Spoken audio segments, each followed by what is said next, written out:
Chair up করতে পারছি না আমি স্যাড হতে পারছি ও যেন একটা উইমেন অফ দ্য ম্যাচ জিতে। আমি বোলিং আসলে পারি না, সো টান টান উত্তেজনাই লাগছে। নিজে স্যাটিসফাইড বলতে আমি আর আমার বোন দুইজন দুই দলে, সো একদিকে হলো ওর জন্য খুশি হচ্ছিলাম, আবার আমাদের টিমের জন্য স্যাড হচ্ছিলাম। আরেকদিকে আমার টিমের জন্য খুশি হচ্ছিলাম, ওর জন্য স্যাড হচ্ছিলাম। আমার মিক্সড রিয়াকশন ছিল, না আমি চেয়ার আপ করতে পারছি না আমি স্যাড হতে পারছি, কারণ এদিকে দেখছি যে আমার টিম মেম্বার্সরাও তাকাই রয়েছে, ওদিকে আমার বোনকে দেখে আমিও খুশি হয়ে যাচ্ছি ও যখন ভালো খেলছে। So it was very confusing for me. Bashundhara ডায়াপেন্ট এখন আরও উন্নত।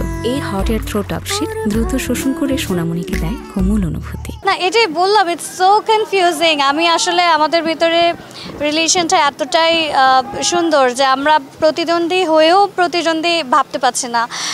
তো ভিতর থেকে একটা মানে আমার ইচ্ছা থেকেই যায় যে আমার বোন ও তো অনেক ভালো খেলে, আমি এত ভালো খেলি না, সো আমার ইচ্ছাটা হইলো স্বপ্ন যে ও যেন একটা উইমেন অফ দ্য ম্যাচ জিতে। তো ভিতর থেকে এটা ইচ্ছা ছিল যে ও যেন একটা উইকেট পেত, বাট আবার আমি চিন্তা করি যে আমাদেরকেও জিততে হবে, সো ও যেন উইকেটটা না নিতে পারে। অনেক বেশি কনফিউজিং ব্যাপারটা।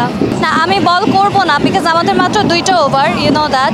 তো আমার থেকে বেটার বলার্স আছে, আমি বোলিং আসলে পারি না, সো আমি হয়তো ফিল্ডিংয়ে থাকবো, তো আমার এত প্রবলেম হবে না। আমার মনে হয় যে ও আমার দিকে বল দিবে না। সো হার জিত তো খেলার ভিতরে থাকে, তারপরে আমি আসবো। আমার টিম হারলে পরে তুলিকার টিম থাকবে, ওর সাথে আসবো চেয়ার আপ করতে, আর ওরটা হারলে আমার টিম থাকবে, ও আসবে আমার সাথে চেয়ার আপ করতে। And it's just a game, end of the day it's just a part of game. এখানে উইনিং লুজিং থাকবেই, এটা নিয়ে খুব বেশি সিরিয়াস হওয়ার কিছু নাই। আমি এটাকে টোটালি একটা ফান গেম হিসেবে দেখছি।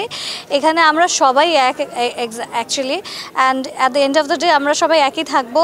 কোন টিমে আসলে কে আছে, কে জিতছে হারছে, ডাজন্ট ম্যাটার। একটু খুশি হবে আমরা জিতলে, আবার I don't know, it's a mixed feeling, আমি বলতেই পারছি না কিছু।